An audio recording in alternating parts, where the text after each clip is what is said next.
ऐसी अक्षरे रसिके या कार्यक्रमामध्ये कपाटातली पुस्तकं या मालेमध्ये आज ऐकूया love and revolution Faiz Ahmad Faiz या पुस्तकाविषयी प्रसाद कुमठेकर यांनी लिहिलेलं रसग्रहण. जगद्विख्यात उर्दू कवी फैज अहमद फैज यांचं अधिकृत चरित्र love and revolution Faiz Ahmad Faiz हे त्यांचे नातू अली मदिह हाशमी यांनी लिहिलेलं आहे. मानसोपचार तज्ज्ञ, लेखक आणि प्राध्यापक असलेल्या हाशमी यांनी कौटुंबिक आठवणी, दुर्मिळ पत्रव्यवहार आणि ऐतिहासिक संदर्भांच्या आधारे संवेदनशील आणि अभ्यासपूर्ण असं चित्र या पुस्तकात रेखाटलेलं आहे. 2016 मध्ये इंग्रजीत प्रकाशित झालेल्या या पहिल्या अधिकृत चरित्राचा निहायत खूबसूरत मराठी अनुवाद ज्येष्ठ पत्रकार शेखर देशमुख यांनी केलेला आहे. प्रस्तुत पुस्तकात फैज यांचं वैयक्तिक आयुष्य, त्यांची काव्यदृष्टी, प्रेम क्रांतीचा दृष्टिकोन आणि पाकिस्तानच्या सामाजिक राजकीय इतिहासातली त्यांची भूमिका यांचा एकत्रित आणि सूक्ष्म आढावा घेतलेला आहे. हा खुशामत करणारा, कसिदे पढणारा गौरव ग्रंथ नाही.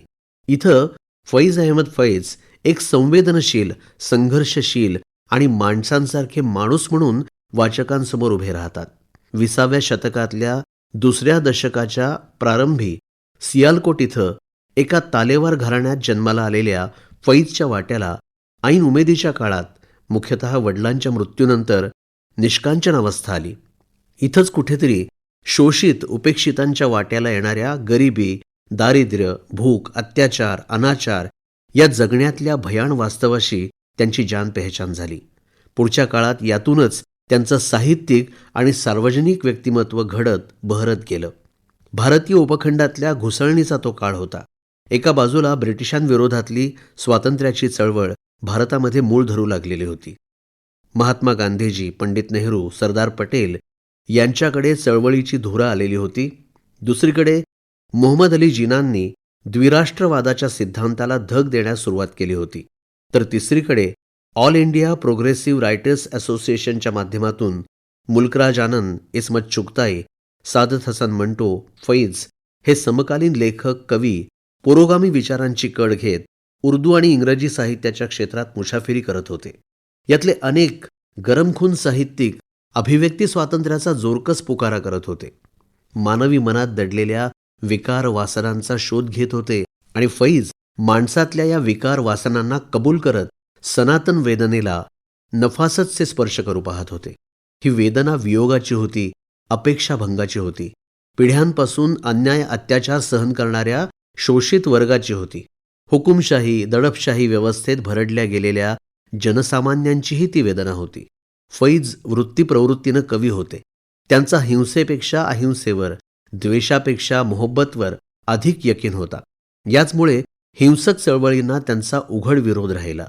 शेतात राबणारा शेतमजूर, कारखान्यातून अहोरात्र मेहनत घेणारा कामगार, रस्त्यांवर ओझी वाहणारा हमाल, हातावर पोट असलेला ठेलेवाला, टांगेवाला आणि विद्वेषाच्या आगीत होरपळून निघणारे अनाम स्त्री पुरुष, निरागस मुलं हे त्यांच्या कवितांचे नायक नायिका होते.